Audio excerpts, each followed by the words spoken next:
Well, hello, students. This is Miss Becky again, and I'm going to go over the notes on how to do the law of sines. Okay? Now, the first thing that we need to know is that this law, what it's used for, and this is helpful to find sides and angles for. I need you to write this down. That this is used for oblique. This always happens to me. IQUE. Oblique triangles. Okay. So an oblique triangle has no right angles. Okay, so what we're working with now are triangles that don't have any right angles. All that SOHCAHTOA and the Pythagorean theorem all come off of right triangles. So, and those were helpful for finding sides and angles for those. But this is another one, the law of sines, and it's going to help us to find those things in oblique triangles. So the law of sines, it looks like this. The smaller lowercase letters are used to signify the sides. The large uppercase letters are used to signify angles. And the ratio of the side to the sine of its angle, and they're always like right opposite each other. So the angle, the side that goes along with angle A is going to be opposite of it. It's going to be the lowercase a. The side that goes with angle B is going to be the lowercase b. And the side that goes with angle C is going to be the lowercase c. So there are certain ratios that are equal between these sides and angles. And then we're going to use them to figure out the sides. Okay, so let's get started.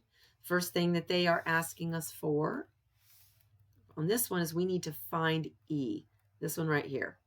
That's a side, okay? So I'm going to set up a ratio of the side of E. And now right across from it is its angle, and that's going to be the sine of angle E. Okay, and that's going to equal, now I need to find, it doesn't matter, I can go for any of these, what they're calling B and C. This problem is calling F. So the angles are DFE, EDF, whatever. Okay, so I can use F because I know its side. Is that true? Yes. Oh, no. Hang on. I knew I was making a mistake. I'm not using F. I'm using, okay, D, angle D. Hopefully you caught that. Because D is has both of the measurements in it. So I know that for side D, and I know it's side D because it's across from angle D. And I have all the information for that. That's 79 degrees. Now, what I need to do is wake my brain up here and put in, okay, when you have a number, you want to fill it in. So it's the sine of a 39-degree angle. Angle E is 39. Angle D is 79. Okay? So now this is solved just like any other ratio is solved. So let me show you what we did before. Okay, so over here, I'll just do this. So say I have x over 5, and I have another ratio, it's 20 over 25. Okay, the way that we figure that out before is we've cross multiplied like this. So you can say 25x equals 100. then when you divide, you know that x equals 4, right? So that's what we're going to be doing here. It's the same thing. You just cross multiply. Pick up my pen. My pen gets lazy too. All right, so you're going to do e times the sine of 79 and these two also. So this is going to be e times the sine of 79 equals 12 times the sine of 39. Oop. Lagging. Okay, got it. Now, we want to solve for e, so it's just like any other algebra problem. So we want e by itself, so to do that, we would divide this side by the sine of 79, because that gets rid of that. And what you do on this side, you need to do on this side. So divide this by the sine of 79. Okay? So what we're left with, let me just write this here, is we have, on this side, we have e equals 12 times the sine of 39. And I had put parentheses around it just to show that that's one thing. And on this side, we're dividing it by the sine of 79. Okay? We need to grab our calculator and turn it on. Let's see, we'll clear it out. Okay, so you can type all this into your calculator and you're going to get a more precise answer. So we're going to do, oops, I mean to do that. Clear that. So I'm going to do 12 times the sine of 39 divided by the sine of 79. And it has given me 7.6931, on and on and on. The instructions say that we are to round it to the nearest tenth. Okay, so that's going to be 7.7. So this side is 7.7. Okay? All right. We are told to find y, lowercase y, this one right here. All right? So I start with that one. Y over its corresponding angle would be the sine of 44. And now I need to choose another angle that has a given side, which I have that. So the side is 9 over 34. Oop. The sine of 34. Okay. Next thing we do is we can cross multiply. I'll go this way. So I have y times the sine of 34 equals 9 times the sine of 44. Next move, I need to solve for y. I'm going to divide by the sine of 34. Divide this by the sine of 34. These guys cancel out. And so what that gives me, I'll do that down here, y equals 9 times the sine of 44 divided by the sine of 34. So that's what we need to get into our calculator. Grab that here, clear that out. So I have 9 times the sine of 44, close the parenthesis, divided by, right, the sine of 34. Close that parenthesis.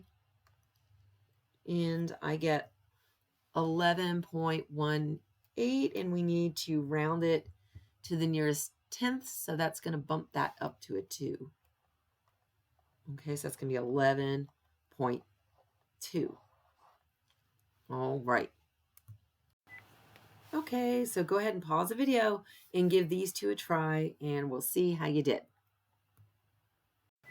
So how'd you do? Hopefully you got these answers.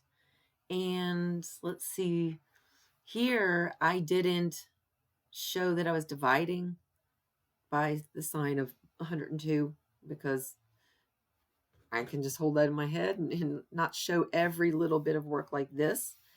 If you can do that, that'll save you a little bit of time. And hopefully that worked out. If not, double check this work. And always, if you're getting different answers, check the mode that your calculator is in, that it should not be in radians for this.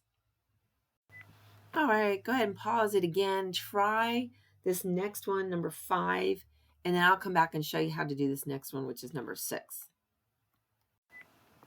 Okay, hopefully you got 7.8. Hopefully that one wasn't too different, but I wanted to show you something. So watch this. What if, hang on. Okay, pause it if you need that because I'm going to take something away.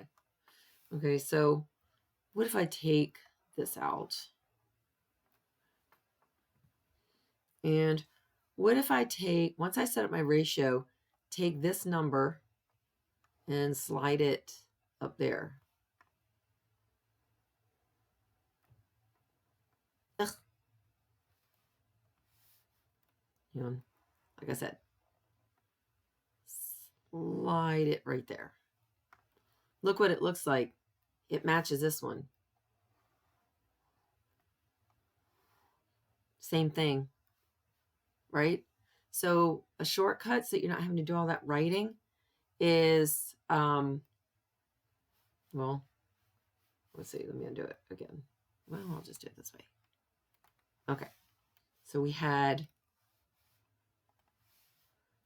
R over 26.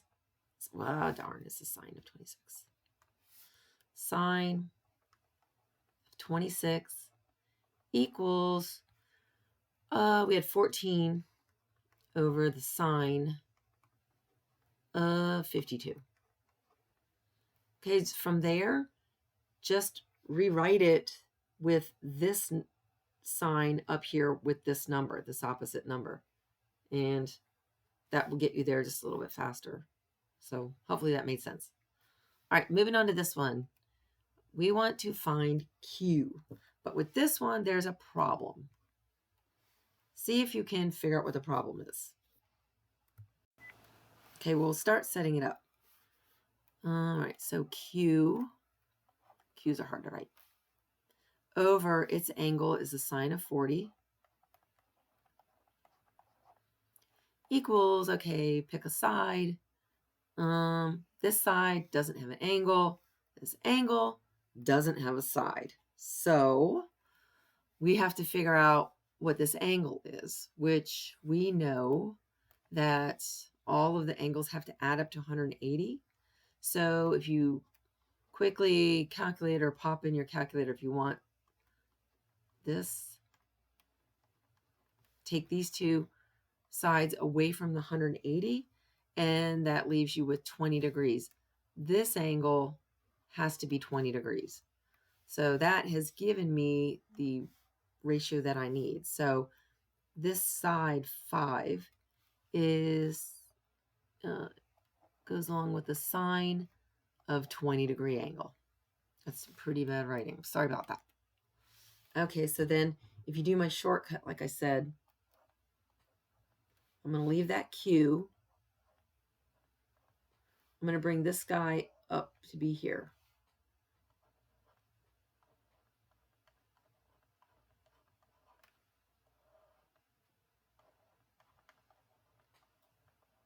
There. Now we grab our calculator. Oops. Okay, we turn it on, clear it out. So we have 5 times the sine of, better move it up low, 40. close that. Divided by sine 20. Close that. And that gives us 9.39, which they want that rounded. So Q will equal 9.4. So this section isn't actually going to be that bad. All right, go ahead and pause the video and try this last one, and then you will be good to go. How'd you do? Hopefully you got the same thing that I got. Because if not, one of us is wrong. It's not always you. Anyway, if you have any questions, you have any problems, hit me up. This is Miss Becky once again with another totally amazing video for your educational purposes. And hope you do well with this. And I will see you next time. Bye, y'all.